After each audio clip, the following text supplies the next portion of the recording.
Hello guys! Good morning or magandang araw sa lahat. Gusto ko po sanang anyayahan yung mga mommies, daddies, or mga estudyante dyan na gusto ng sideline. Naghahanap po ako ng sales agent dito sa Converge. Yung Bida 888 po namin ay pwede kayo magpa-apply online kahit hindi nyo pupuntahan sa bahay yung mag-a-apply. So, pwede kayo magpa-apply. Ang requirements po namin ay valid ID lang po. Or, pwede nyo rin sila hingian ng picture ng box kung kaya naman nilang puntahan yung box. Basta around 300 meters po yung free dito sa Converge.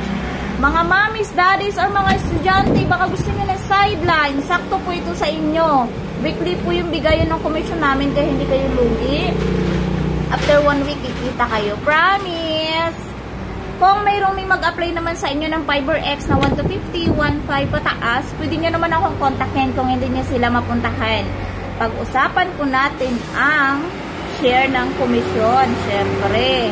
Alam nyo naman, pag pinuntahan ko yung subs nyo na nirecommend sa akin or pinapasuyo nyo, syempre, gagastos ako ng pamasahe. Mag-e-effort ako, diba? Ganon. So, kailangan ko talaga ng share sa komisyon. Kahit saan po or kanino na nagbibigay ng benta sa akin dyan, hinihingian ko talaga yan ng share sa komisyon kasi hindi naman libre yung effort, hindi naman libre yung pamasahe, at higit sa lahat, hindi libre ang gasolina. Lalo na kapag pumupunta ako na gamit ko yung motor namin.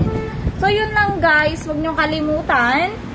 Pwede kayo magpa-apply online application na hindi nyo pinupuntahan yung bahay ng subs kapag Bida 888. Sa halagang 888 up to 35 Mbps, unlimited na po yun, no data capping. So, pwede kayo magpa-apply nun. Kontakin nyo lang ako. Ang requirements po namin ay resume, valid ID, and barangay certificate kung gusto nyo pong mag-apply ng sales agent. Tutulungan ko po kayo. Yun lang po, salamat!